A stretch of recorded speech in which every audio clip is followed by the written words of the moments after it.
సిద్దిపేట జిల్లా గజ్వేల్ ప్రజ్ఞాపూర్ మున్సిపల్ కార్యాలయం ముందు బీజేపీ ఆధ్వర్యంలో ధర్నా.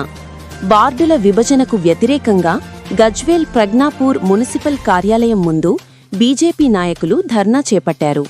ధర్నాలో పాల్గొన్న మాజీ municipal chairman Gadipalli Bhaskar, BJP నాయకులు బోసు శ్రీనివాసరెడ్డి, మనోహర్ యాదవ్, కాసమైన సందీప్ కుమార్, శ్రీనివాసరెడ్డి తదితరులు ధర్నాలో పాల్గొన్నారు.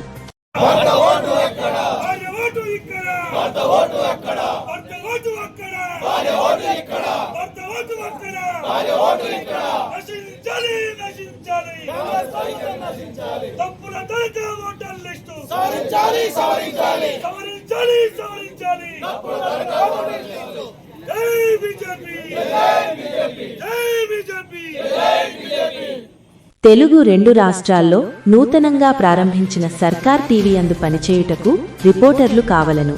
ఉత్సాహవంతులు ఈ క్రింది నంబర్లకు సంప్రదించగలరు.